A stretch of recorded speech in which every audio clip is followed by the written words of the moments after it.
Oh my god, JK Rowling is back in the headlines once again. You would think that there would be more, good Harry Potter news that's out there, but no. It's just once again, she's making herself a center of attention for reasons that continue to escape me. But she's bringing up the fact that she just can't forgive Harry or Hermione for their stance on trans children. And it's like, okay, cool. Here's the thing, man. Okay, the whole trans kids debate, I know where I stand on that situation. No such thing as trans kids. Whatever you want to do on your own dime after the age of 18, go ahead and go wild. Join the 42% of them that are over there in the dustbins of history. I don't care. Keep the kids safe. That's about it. But if I have a friend, if I have an acquaintance, if I see another countervailing opinion that's out there, somebody wants to go, no, with the trans kids, protect trans kids, all that crap. They want to go ahead and support that stuff. That's their right, that's their prerogative in a society that I'm not the god emperor over the top of, that I could go ahead and smite the cretins, but we don't live in that world. I'm just going to go ahead and allow you to live in peace, as long as you don't force me to sign any stupid pledge. I don't care. So this is, again, one of the worst aspects of JK Rowling. Once again, she is a out-and-out devout third-wave feminist. You would not agree with her on anything that she says outside of the simple boilerplate answer that so many other people have come to the conclusion of, that yes, women are women and men are men. Stunning and brave. We need to stand JK Rowling, even though she's an insufferable hack with all of the worst feminist takes possible. I see a response like this. I see the fact that she wants to go ahead and black hole people for having countervailing opinions, and guess what? I'm not on board. Controversial take, right? J.K. Rowling suggests that she will not forgive her Harry Potter stars for going against her views on trans rights in the wake of a new report criticizing current gender care treatments for young people. On Wednesday, the BBC reported on a 4-year review investigating gender care commissioned by the NHS. The report concluded that gender services were based on remarkably weak evidence and that children had been let down by medical professionals. Wow, big shock. Did you have to spend a lot of money on that very obvious reality? I'm sure you did. It's the BBC and it's the UK government. The reality is we have no good evidence on the long-term outcomes of interventions such as puberty blockers. Wow, big shock on that one. To manage gender-related distress, wrote pediatrician Dr. Hilary Cass, it is unusual for us to give a potentially life-changing treatment to young people and not know what happens to them in adulthood. But no, I listened to such experts on the subject like Sarah Silverman, and she says that that's okay, and I believe my Hollywood actors and actresses. Rowling, who has drawn considerable fire in recent years for her outspoken and staunch social media campaign that gets her as much attention as she can muster in a post-Harry Potter world prior to the HBO series that not much is known about, but as a casual Harry Potter fan, didn't read the books, love the movies, okay? Bought them in several different forms and fashions. I got some pretty extensive collector's edition books, okay, by the way. Not the books, but the collections of the movies. So yeah, and then also knowing the high quality that HBO or Max, whatever we're calling it, has put behind the likes of House of the Dragon. Hopefully we see the same with the Dunk and Egg stuff, and then also with Aegon's Conquest. That's going to be great. Oh, I can't wait for that story to be told. If they go ahead and take that type of quality and put it over to Harry Potter, could be in for something really great. 8 full seasons telling the story of 8 full books. Anyways, that's off in the future. At one point, one of Rowling's followers said that they were waiting for Harry Potter stars Daniel Radcliffe and Emma Watson, both of whom publicly broke with Rowling, to issue comments supporting trans rights in 2020 to give you a very public apology, safe in the knowledge that you will forgive them. Rowling replied, "Not safe, I'm afraid. Celebrities who cozied up to the movement intent on eroding women's hard-won rights." Oh yeah, you won. Or you just bitched until you got what you want without any of the responsibility. You got all of the authority but none of the responsibility, but hard-won, right? And who use their platforms to cheer on the transitioning of minors can save their apologies for traumatized detransitioners and vulnerable women reliant on single-sex spaces. Sounds like a wonderful woman. There is no road to redemption for any of these people. They're insufferable. They're terrible. I don't mind the sentiment, the whole scorched earth, but when it's claimed by somebody that is in such an obvious glass house, you need not start chucking boulders. Just saying. Rowling's comments came amid the author tweeting several times a day because she's a white woman on Twitter with access to social media. Like, what do you expect her to do? About the Cass report's conclusion in general. Over the last 4 years, Hilary Cass has conducted the most robust review of the medical evidence for transitioning children. If there was so little evidence that was out there, what took her 4 years? A mere hours after it was released to the press and public, committed ideologues are doubling down. The consequences of the scandal will play out for decades. You cheered it on. You did all you could to impede and misrepresent research. You tried to bully people out of their jobs for opposing you. Young people have been experimented on, left infertile and in pain. I thought the last tweet was going to be my last. Oh my God, dude, the classic clarion call of the attention seeker. But the only thing that's missing is I'm muting this thread to just let the chud seethe in the comments. That's the only thing that's missing on this one.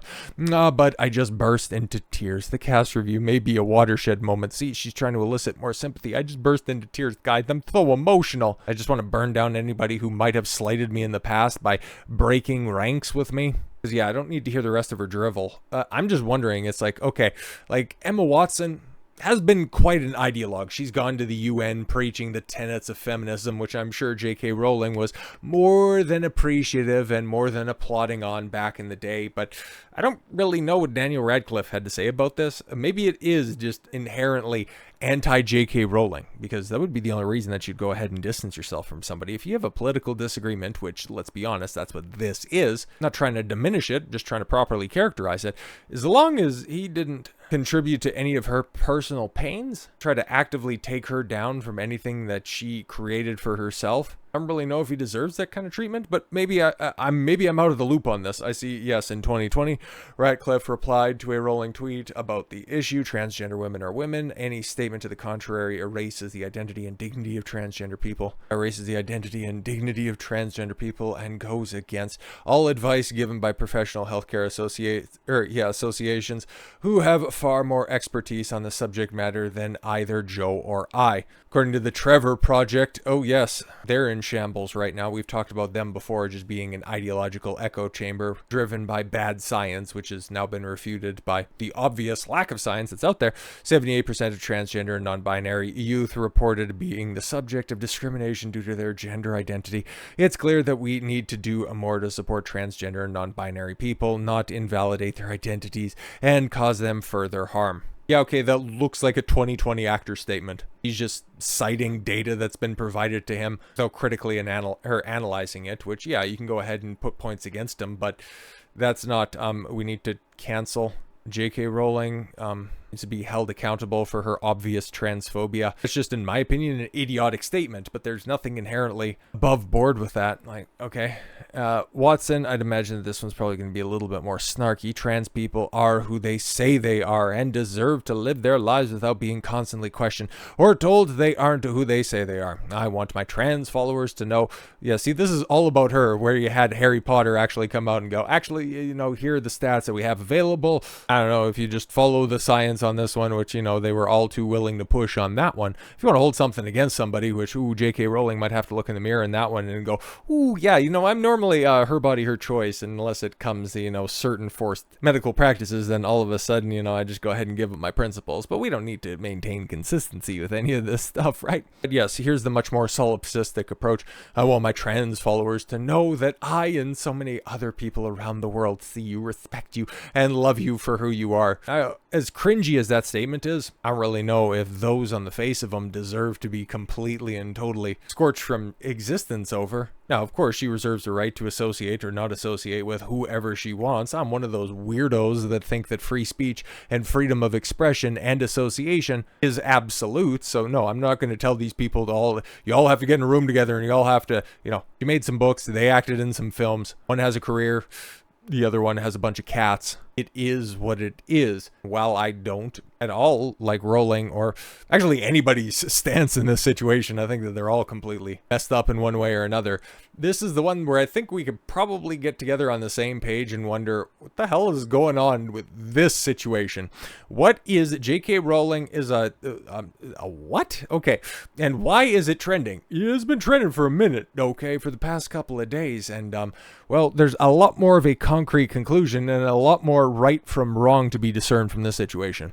On March 13th, 2024, JK Rowling is accused of denying a certain event that you cannot talk about at all, you cannot question at all whatsoever. It's that one thing. It's that one thing that is a sacred cow with so many out there, but if you weren't following along, I think I painted a good enough picture. And hopefully the fumes didn't get underneath the wooden doors that would go ahead and assuage you from following along. And about a month later, British journalist Rivka Brown posted a statement regarding the controversy causing JK Rowling to trend on the platform. It started when Rowling, an outspoken critic of trans rights, challenged the assertion that Germany burned books related to trans healthcare and research. Well, I got news for you. In response, Rowling said the person should check their sources, seeming to doubt that, Hitler's best boys in Germany, 1940s, destroyed books on these topics. As someone on X responded, however, just one of the many who pushed back on the children's author. Germany did target transgender people in their policies, but there was 6 people caught up in the aftermath, citing Smithsonian Magazine for the information. Okay, they burned those books. But why don't we talk about what else they burnt and how many of those books that they burnt? Anyways, the tweet that really kicked all of this stuff off. Okay, so you had Rivka Brown. JK Rowling is questioning the well-documented fact that 1940s Germans targeted trans people. She is now a denier. Then Rowling's response to this from Rivka Brown, a journalist who wrote a tweet celebrating the Hamas attack on, she couldn't even get the date right. This is why whenever I talk about JK Rowling, I have to do it through gritted teeth. She's an idiot and was forced to apologize for it is staggering. I'd be delighted to meet you in court, Rivka, to discuss denial. Oh. Well, I think that you'd be shocked to find what happened on October 6th. Fucking idiot. But as quickly as this all circulated was about as quickly as Rivka Brown issued an apology.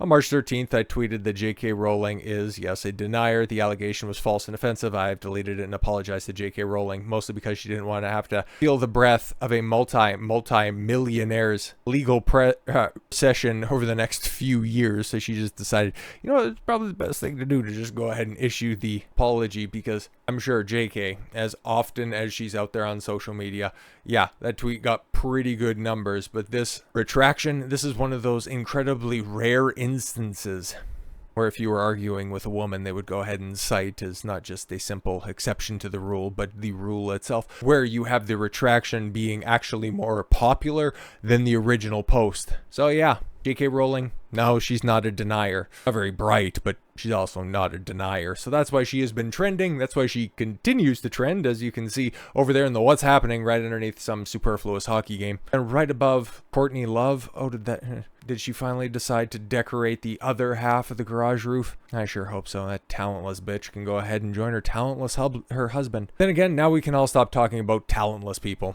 So with all that said, thank you all very much for the gift of your time. I've been Don Consuelo. I want you to follow your gut and get after it. Take care, everyone.